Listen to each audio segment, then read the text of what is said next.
Hainanese chicken rice. Sounds complicated, no? It's actually one of Singapore's national dish. Pero ang tanong, na-try mo na ba? Kung hindi pa, try na natin. Very easy lang to, and yung mga ingredients ng recipe na to is very easy to find. So, unang-una, lilinisan muna natin yung chicken. We will clean the chicken thoroughly and then pat dry the chicken. Then, we will season it with salt. Pagkatapos nyan, lagyan natin ng pounded ginger or luya inside the cavity of the chicken, including yung dahon ng sibuyas.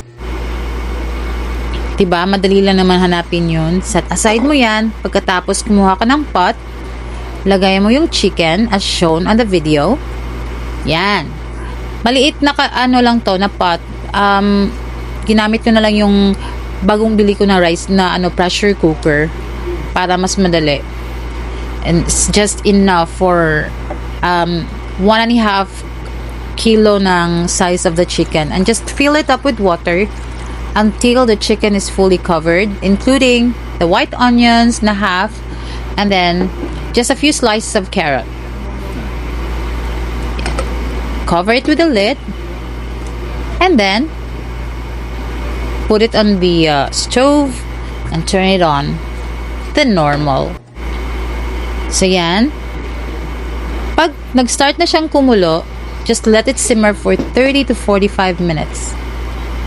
And then pag okay na, yan, tanggalin lang natin yung chicken, and make sure dahan-dahan lang kasi mainit siya. And then put it on the rack kasi gagamitin natin yung broth ng chicken, yung pinagpakuluan ng chicken for the rice, for the chicken rice. At wag mo itapon yan kasi magagamit natin yung chicken broth on other sabaw. There. So, strain mo lang ang mga spices because we will only need the broth. So, to do the chicken rice, you just need to wash the rice as usual. Ang gawin mong sabaw ng rice instead of water is yung broth na pinagpakuluan natin ng chicken kanina. So, yan. If it calls for 2 cups of rice, just add a half a cup to 1.5 cup yung water niya. And lagyan mo lang ng ginger. And nag-add din ako ng 1 tablespoon of oil. Normal rice lang itong ginamit ko. Yung ganador sa amin sa Cebu. And I added 1 Knorr cube. And just mixed it a little bit. There. And then just cook it normal, just like you are cooking rice. And then pag naluto na siya, tanggalin mo yung mga luya, and then mix it together kasi hindi ko na pulverize yung chicken cubes, kaya hindi siya buo pa siya nung nagmix na ako ng rice. Ito, nagpainit ako ng oil kasi we are gonna make our ginger sauce. So we will just gonna grate the luya. That's ang ginawa ko dito is just a very konti lang na sauce kasi naubusan ako ng luya. But all of the recipe on this video as shown is at the end of this video. Nilagay ko yon doon ang mga kailanganan natin dito. So just pound the spring onions or the dahon ng sibuyas and just add a little salt because we are gonna use this when we are gonna serve the chicken rice.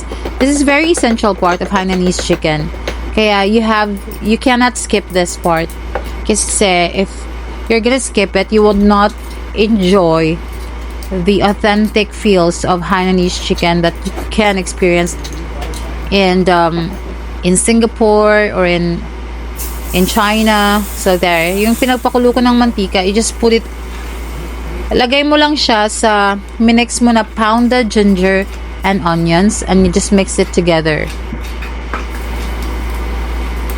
There.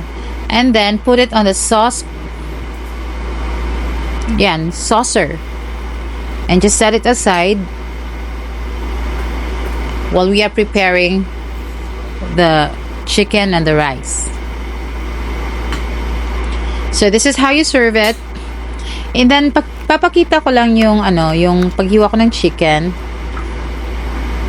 So ang kinuha ko lang dito for presentation, which what you normally see on mga restaurants, is yung lang, chicken breast part and yung leg quarter niya. And since I have 2 hungry boys waiting for this is one of their favorite actually. So there. Kaya I have to put the half of the breast and half of the leg quarter for them, for each of them. Kasi malakas sila sa protein food eh. So then to make it look more appetizing and Instagrammable, just put a little sesame seeds and then you can serve it na. And this is how you are gonna serve this rice. Then lagyan mo lang yung chicken, and then lagyan mo ng konting sweet soy sauce, and then the ginger sauce, and then the hot sauce, and you can enjoy it like that. It's so good actually. And the best way to enjoy this more is, of course, hindi ka pwede kumain ito na isa lang. You have to share it. So I shared it to my assistant. Oh, sinubuan ko pa yan. There you go, guys. That's how easy it is to make our Hainanese chicken rice. Hope you make it too and tag me kung nagawa niyo siya.